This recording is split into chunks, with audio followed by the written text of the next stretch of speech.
Hello दोस्तों, कैसे हो? आपका स्वागत है त्रिपाण स्टडी सेंटर में। आज जो हम करने जा रहे हैं क्लास 12 एनआईएस बोर्ड का जो है चैप्टर नंबर 25। ये चैप्टर बायोलॉजी का है, जिसमें हम प्रिंसिपल्स ऑफ इकोलॉजी के बारे में पढ़ेंगे। ये चैप्टर कई मानने में कई क्लास के बच्चों के लिए इंपॉर्टेंट है, चाहे 11वीं क्लास के हों, चाहे +2 हो, जिनके सीबीएसई एनसीईआरटी हो, ठीक है, चाहे वो यूपी बोर्ड को, बिहार बोर्ड के बच्चों के लिए भी ये बहुत ही इंपॉर्टेंट है। ये टॉपिक इसलिए इंपॉर्टेंट और भी होगा क्योंकि ये आपको हिंदी इंग्लिश दोनों माध्यम में समझाई जाएगी और जो है स्क्रीन पे दिखाई भी जाएगी। तो ये काफ़ी इंपॉर्टेंट है आपको नोट्स करने के लिए, ठीक है। लेकिन आपको पता ही है कि चैप्टर स्टार्ट करने से पहले एक बात जो मैं हमेशा कहता हूँ, जिसको आपको सोचना भी चाहिए, विचार भी करना चाहिए और अमल भी करना चाहिए, वो ये है कि जब भी वीडियो देखिए पूरा देखिए, क्योंकि अधूरा जानकारी सदैव खतरनाक होता है। साथ में एक इंपॉर्टेंट बात ये भी रहता है, अगर आप पहली बार वीडियो देख रहे हो तो लाइक शेयर सब्सक्राइब करना मत भूलना, क्योंकि दोस्तों लाइक कीजिएगा तो बनाने वाले का मनोबल बढ़ता है, सब्सक्राइब कीजिएगा तो इससे ये होता है कि जब भी मैं कोई वीडियो डालूंगा उसका नोटिफिकेशन आपको समय रहते मिल जाएगा। और देखिए, शेयर का मतलब ये होता है कि आपके थ्रू ना जाने किन बच्चों को हेल्प मिल जाए, ये आप भी नहीं जानोगे, इसलिए जो है आप शेयर जरूर करो, ठीक है। व्हाट्सएप स्टेटस पे भी लगाओ। दोस्तों एनएसएस सेंटर जो है कई मानने में बहुत से बच्चों के लिए हेल्पफुल है, चाहे वो 8th क्लास हो, 9th 10th 11th 12th हो, चाहे वो एनआईएस बोर्ड के बच्चे हों, ठीक है, चाहे बीए एमए के बच्चे हो, सभी क्लासों के लिए कुछ ना कुछ जो है त्रिपाण सेंटर में उपलब्ध है। तो इसलिए आपके लिए ज़रूरी है कि आप सब्सक्राइब करके इसको चैनल को जो है सेव कर लो, नहीं तो बाद में अगर रिसर्च करोगे तो शायद आपको ये चैनल प्राप्त ना हो। तो इसलिए सोचना नहीं, विचार नहीं करना है, सब्सक्राइब करके जो है अपने पास सेव करना है। दोस्तों ये तो बात था आपके लिए, लेकिन आप देखते हैं हमारा आज टॉपिक क्या है। There is the most important interaction may be of various kind. The first is the animalism. Animalism is this is a negative association between the two species in which one species is harmed or restricted. There are other species without itself began to the advances to effect or harm made by their presence of other species. Organism that is a sequate is the antibiotics, and there are species that get inhabited by their antibiotics together from a example of the organisms. And for example, for a fungus is called to the bread mold is the penicillium is produced. The penicillium on the antibiotics which inhibit to the growth of a variety of bacteria. The penicillium is a benefit apparently by the having to the greater ability of food when in their composition bacteria are removed. And second is the predation. In this type of interaction, predator is a capture, kill, and eats on animals of other species. Is called the prey. There is a predator is a naturally benefit from this is a relationship. Well, the prey of harmed is a predator like a leopards, tiger, and cheetah use the speeds, teeth, and claps there to the hunt and kill their prey. That is the most important here. And parasitism. The parasitism is these types of interactions. One species is harmed and other beneficial. The parasites is there is involved a small size organism, and parasites live in or on the another living species is called their host, from where the parasites get a nourishment of them shatter. That is the most important. And the parasite is a benefit and the host is a harmed. Many organisms like a bacteria, virus, parasite of plant, and the animal plants like a double plants, Customacata, and the mistolo is a Lorothermus A. The parasite that alive is a flowering plant, and the tapeworms, roundworm, malaria parasite, maybe bacteria, fungi, virus, and common parasite of human. The next parasite is a parasite of the ascaris is a lumbricoids. The infection mass of large round worm from a human infestation. And the parasite is a host relationship that is our show in this picture. The plant parasite double custacata, and is a plant is a parasitic beads that obtain for moisture and nourishment of attachment to green living plant. And second is it shown in the diagram. Animal parasite is a ascaris roundworm is an interparasite found in the human intestine. They show the parasite is a human instance in our body. The next is a competition. This is the interaction between the two population in which the both species are harmed to some extent. The competition is occur when the two populations or species the both need to the vital resource that is a short supply. The vital resource could be food, water, shelter, nestings, seeds, and matter of space. and there is such as a competition can be a interspecific competition occurring between the individually of two different species occur in the habit, and interspecific competition occur between the individually of same species. The interspecific competitions is occur between number of the some species, and so it is very intense. And there is a communalism. So the communalism is the most important here. In this relationship, one of species, a benefit will there, other is a neither harm nor a benefit. And some species obtain for a benefit of the shelter are there transport from another species. For example, suckerfish, remora, and often attached to be a shark by means of the it's a sucker which is present on the top of its head, and this is a help to Romara get a protection, a free ride as well as meals from to left over their shark meal. Their shark does not be however get any benefit nor it is a adversary. The effect by these associations. Another example of commercialism is their relationship between to the tree and epiphytic plant. The epiphysis is like on the surface of other plant like a ferns, mosses, and the orchid that use the surface of tree of support and for obtain need sunlight and the moisture. The tree get a benefit, no benefit from to the relationship nor their harm it. There is the most important. The trees get is a no benefit and the no there is a harm it. There is the most important things here. And the next is a mutualism. The mutualism is this is the close association between the two species in which the both the species are benefit. For example, she is an anemone. There is a Sandrian get attached to their cell of the hermits crabs for the benefit of transport and obtain new foods. Well, there is a nemonome is a provide to the camouflage and the protection of mean to the staining of cell to be a hermit crab.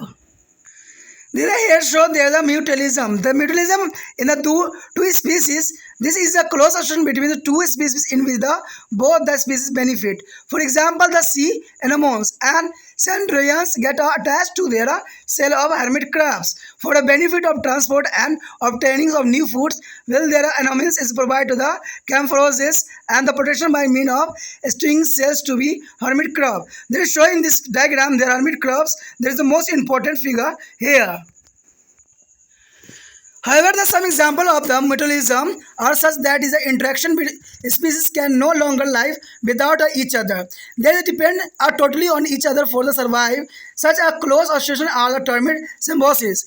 An example of such a close mutualistic association with their that of a termite, and there is a intestinally flagellate, and termite can be eat of foods but have no enzyme to digest it. However, their intestine is a content to contain the flagellate is the parasitic protozoa, and that have a necessary enzyme to be digest the cellulose of their body eaten by the termite and the convert into the sugar. The flagellate there are some of this is a sugar for their own metabolism, and when the enough to left for the as a termite, and both termite is a flagellate cannot be survived without each other. And another familiar example of symbiosis there is the pollination of flower, where the flowering plant are cross pollinated and by the bee with the benefit by the getting nectar from to plant, that both is cannot be survived without the other. देखिए दोस्तों, इसका बारे में जानना अत्यंत महत्वपूर्ण है कि अभिजिता होती क्या है और उसका क्या कार्य प्रणाली होती है। कहते हैं यह दो स्पीसीज के बीच एक नकारात्मक ऋणात्मक सहचार्य होता है, यानी सहभागिता होता है। कहते हैं इसका नेगेटिव भी प्रभाव पड़ता है और पॉजिटिव प्रभाव भी देखने को मिलता है, जिसमें एक जाति दूसरे जाति को हानि पहुंचाती है। यही संसार का नियम है, उस पर रोक लगाती है लेकिन उसमें अपने ऊपर कोई प्रतिकूल असर नहीं पड़ने देता है। कहते हैं ये जिंदगी का एक सबब है और ये इंसान में भी पाया जाता है कि लोग दूसरे पर प्रभाव तो डाल देते हैं लेकिन अपने पर कोई भी प्रतिकूल प्रभाव पड़ने नहीं देते हैं। तो यही चीज़ें आगे भी काम आती है। कहते हैं अपने पर प्रतिकूल प्रभाव पड़ने या अन्य स्पीसीज की मौजूदगी के कारण नुकसान हो सकता है। कहते हैं प्रति जैविक का स्मरण करने वाले जीव और इसके लिए संबंधित होने वाले जीव दोनों मिलकर जो है अभिजिता का उदाहरण प्रस्तुत कर सकते हैं। यानी एक को नुकसान होने वाला जीव और बेनिफिट वाला जीव जो है दोनों मिल के अभिजिता का उदाहरण प्रस्तुत कर सकते हैं। उदाहरण के लिए एक कवक को ही ले जिसमें बड़े फफूंदी या पेनिसिलियम्स कहा जाता है।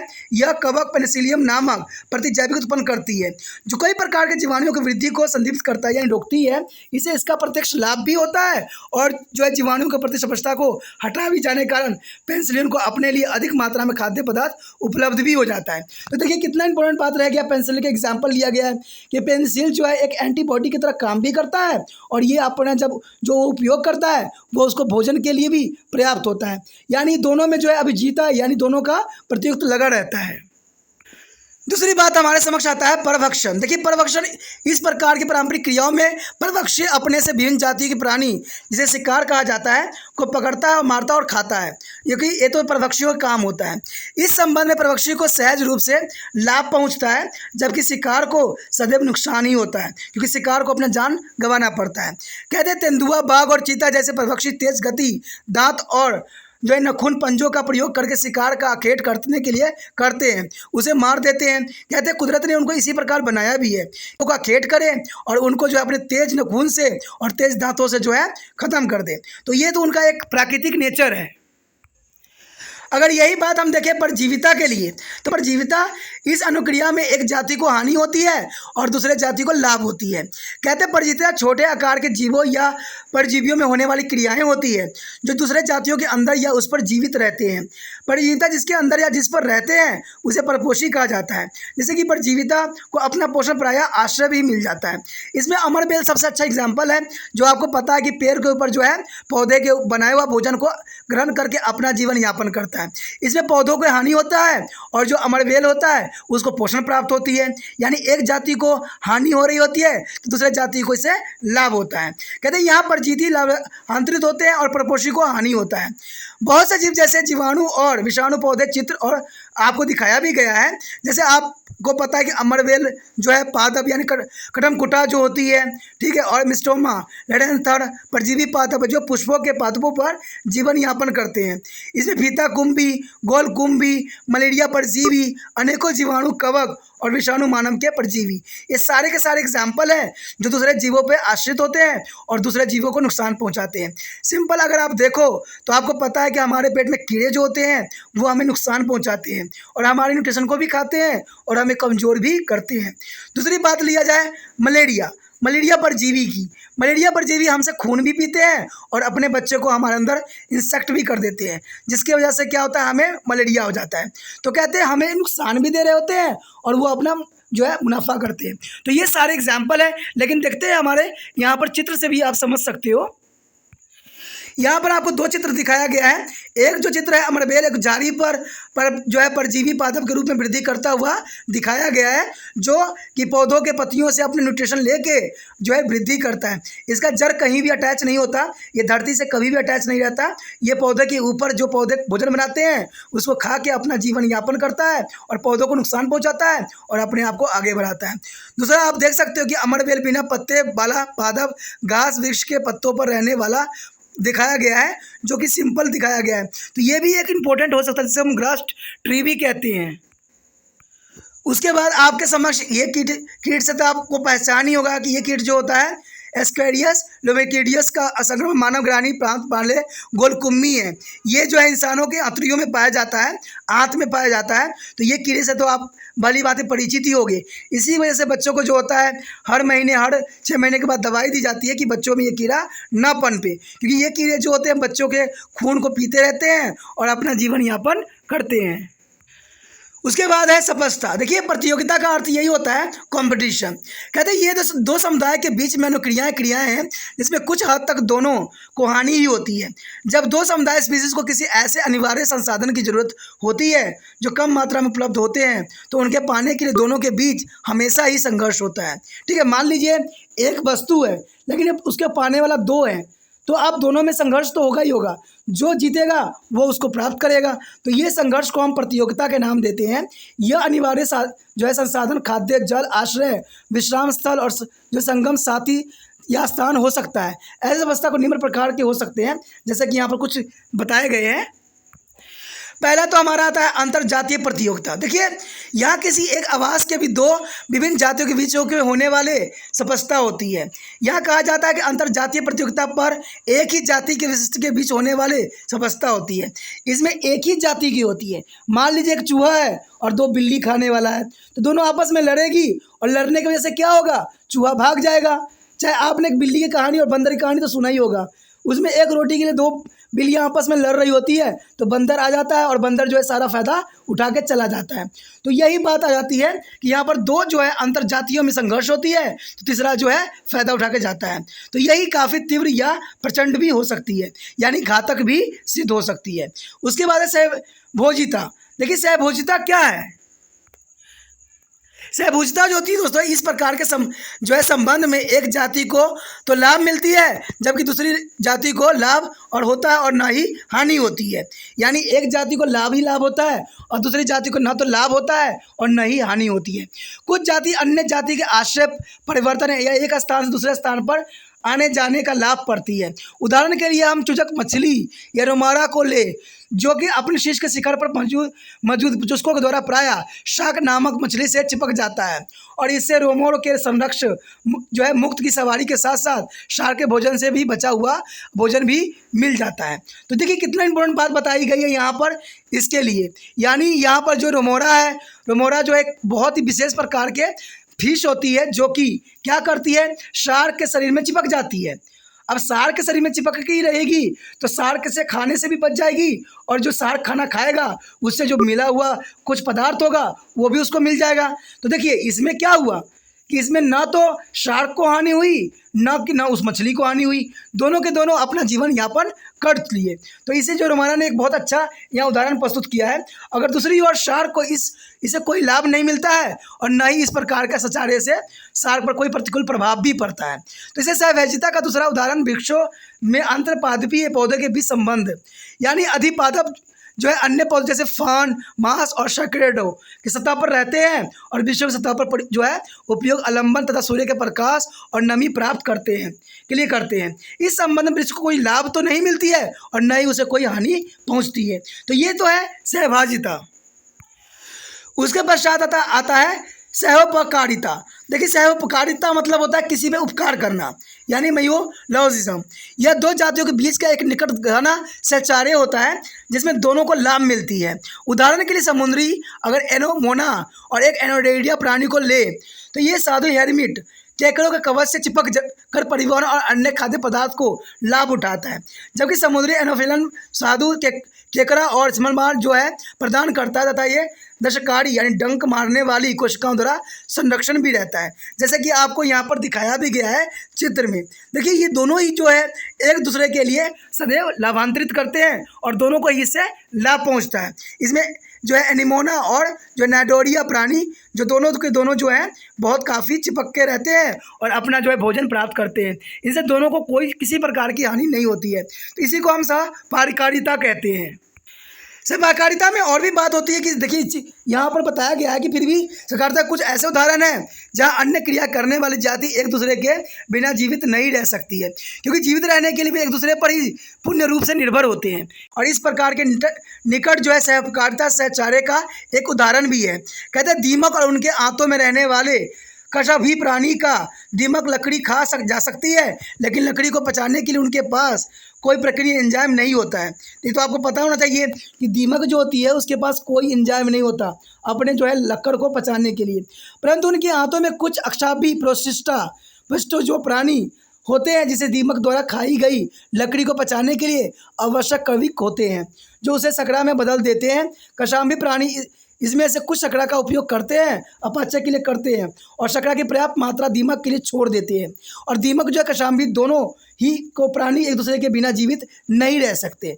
तो इसको हम सहजीवन का एक सुपचारी उदाहरण यहाँ पुष्पों के परागण में देखने को मिलता है। यहाँ पुष्प अगर आप देखोगे तो पादप में जो है मधुमक्खियाँ द्वारा परागणित होते हैं और जिन्हें पौधे को जो मकरंद पाने का लाभ मिलता है, दोनों एक दूसरे के बिना जीवित नहीं रह सकते।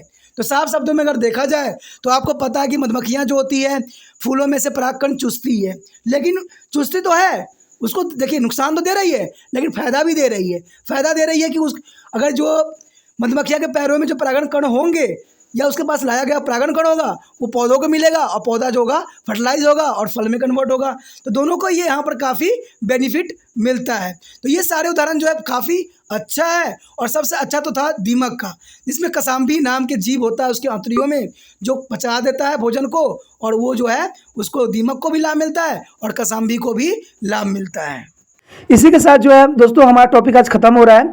ठीक है, अगर आपको अच्छा लगा तो लाइक शेयर सब्सक्राइब जरूर कीजिए। अगर पहली बार अगर आप वीडियो देख रहे हो, पहली बार मेरे चैनल पे आए हो, तो सब्सक्राइब करना आपका फ़र्ज़ बन जाता है। सब्सक्राइब करने से ये होगा कि जो भी मैं आप क्लास के रिगार्डिंग कोई भी वीडियो डालूंगा उसका नोटिफिकेशन जो है समय समय पर आपको प्राप्त होता रहेगा। अगर सब्सक्राइब नहीं कीजिएगा, अगर आप दोबारा से तिरपान स्टडी सेंटर पर आने की कोशिश कीजिएगा तो वहाँ पर आप तिरपान लिखिएगा तो जो है वो तिरपस कर देगा। ठीक है, जो आप गूगल पर सर्च करेंगे वो तिरपस कर देगा, जिससे वजह से आप जो है मेरे वीडियो का जो है फ़ायदा नहीं उठा पाओगे। तो सोचिए मत, विचार मत कीजिए, सब्सक्राइब कीजिए। आप सोचते होइएगा कि मेरे जो एग्ज़ाम खत्म हो जाने के मेरा क्या ज़रूरत है तिरपान स्टडी सेंटर से। ठीक है, तो इसलिए सब्सक्राइब नहीं करने का सोचिएगा। लेकिन दोस्तों ऐसा नहीं है, तिरपान स्टडी सेंटर जो है बहुत हेल्पफुल है। क्योंकि ये जो है आपके 8th class 9th 10th 11th 12th जो आर्ट्स के सब्जेक्ट को कवर करता ही है, प्लस जो है ये NIC बोर्ड के जो है 10th +2 को भी कवर करता है। साथ में BA जो है फर्स्ट ईयर से लेकर 6 सेमेस्टर तक बच्चों के लिए ये अग्रसर रहेगा आर्ट्स सब्जेक्ट में। तो सोचिए नहीं, विचार नहीं कीजिए, काफ़ी जो है तिरपान स्टडी सेंटर का फ़ायदा ही फ़ायदा है। ठीक है, अगर आप मुझे प्रोत्साहित करोगे तो आपके लिए मैं तरह तरह के वीडियो बनाऊँगा जो आपको फ़ायदा पहुँचाएगा। एग्ज़ाम के तौर पर मैं आपको जो है पेपर भी आपको सोल्यूशन करके दिखाऊंगा जो आपके लिए फ़ायदेमंद रहेगा। अगर नहीं सब्सक्राइब कीजिएगा, मेरा मनोबल घटेगा, तो हो सकता है कि आपको फिर दोबारा मैं ना वीडियो बनाऊं और आपको फ़ायदा ना पहुंचाऊं। तो अभी भी नहीं सोचिए, मेरा जितना आप फैलाइएगा, जितने दूसरे बच्चों के साथ शेयर कीजिएगा, उतना जो है मैं आपके लिए कार्य करने में अग्रसर रहूँगा। ठीक है दोस्तों, इसलिए सोचिए मत, विचार मत कीजिए, अभी सब्सक्राइब कीजिए और अपने व्हाट्सएप स्टेटस पर लगाइए और दूसरे बच्चों के साथ भी शेयर कीजिए। ठीक है दोस्तों, अपना ध्यान रखना। बाय।